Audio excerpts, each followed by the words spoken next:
బావిలో నీళ్లున్నా నీ కంట్లో కన్నీళ్లున్నాయి. నన్ను ఆ దేవుడే కాపాడాలి. రైతులు వాడాల్సింది ఇలాంటి నాసిరకం పైపులు కాదు. మరి ఏ పైపులు వాడమంటారు బాబు? తరతరాలు మన్నే నాణ్యత నంద్యాల నంది పైపులు.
హైకోర్టు చెప్తేనే కానీ మనం తెలియదా అని నేను అడుగుతున్నా.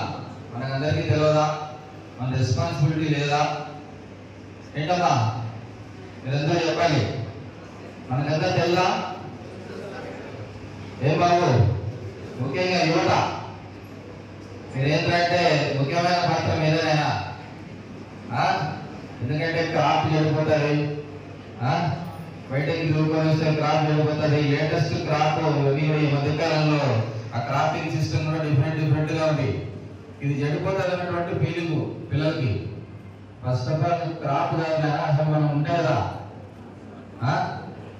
దాన్ని చూసుకోవాల్సినటువంటి అవసరం ఉంది. మీరు, మిమ్మల్ని నమ్ముకున్నటువంటి తల్లిదండ్రులు, మిమ్మల్ని నమ్ముకున్నటువంటి ఫ్యామిలీస్ వెనకాల ఉన్నాయి అనేటువంటిది మనం గుర్తుపెట్టుకోవాలి. ఒకసారి మనం మోటార్ సైకిల్ ఎక్కి వస్తున్నాము అంటే దీనికి భద్రత ఉందా?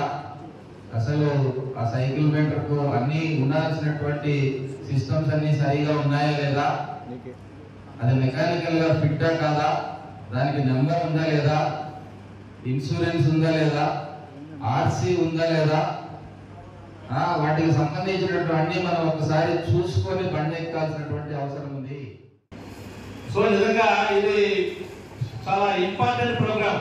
మరి మీకంతా ఈ స్టాటిస్టిక్స్ చెప్తున్నాయి కదా, 4 వీలర్స్ లో యాక్సిడెంట్స్, తర్వాత హెవీ వెహికల్ యాక్సిడెంట్స్, అలాగే ఆటోస్ యాక్సిడెంట్స్, అలాగే 2 వీలర్స్ యాక్సిడెంట్స్, ఇవన్నీ తీసుకున్నట్టయితే చతురాత్రులు కానీ అలాగే డిసీజ్డ్ పర్సన్స్ కానీ మెజారిటీ 2 వీలర్స్ ఎక్కువ ఉన్నాయి.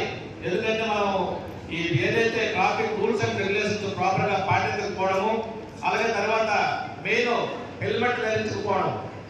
మీ అందరికీ తెలిసి ఈ రోజుల్లో ఎక్కువగా ఏదైతే పిల్లలు, చిన్నపిల్లలు కూడా ఈ 2 వీలర్స్ తల్లిదండ్రులు ఎలా చేస్తున్నారు, అది చాలా పొరపాటు. అది ఎందుకంటే పిల్లలు ఇంటి దగ్గర బయలుదేరేటప్పుడు ఒకలే బయలుదేరుతున్నారు, తర్వాత వాళ్ళ ఫ్రెండ్స్ ని వాళ్ళని వెళ్ళి ఎక్కించుకొని ట్రిపుల్ రైడింగ్, తర్వాత అక్కడ నుండి జూమ్ డ్రైవింగ్, ఇలా డిఫరెంట్ గా డ్రైవ్ చేస్తూ తర్వాత చాలా ర్యాష్ డ్రైవింగ్ తో బళ్ళు నడుపుతున్నారు.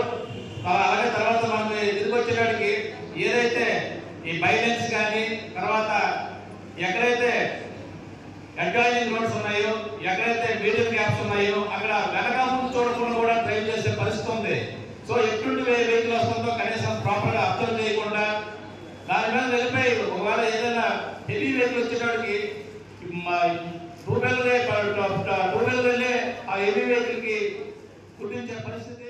ప్రతి సంవత్సరము లాస్ట్ ఇయర్ మనకు 1,65,000 మంది ఈ రోడ్డు ప్రమాదాలు చనిపోయారు.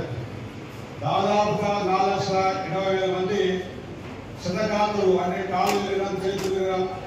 ఒక యాక్సిడెంట్ జరిగిందంటే మరి ఎంత నష్టం జరుగుతుందో ఫ్యామిలీకి అనుభవించే వారికి తెలుస్తుంది. ముఖ్యంగా ఈ 1,70,000 మందిలో 70% ఈ రోడ్డు ప్రమాదాల్లో యూత్ చనిపోతున్నారు, యువజనులు. సో మనము దీన్ని సీరియస్ గా తీసుకొని ఆలోచించాల్సిన విషయం.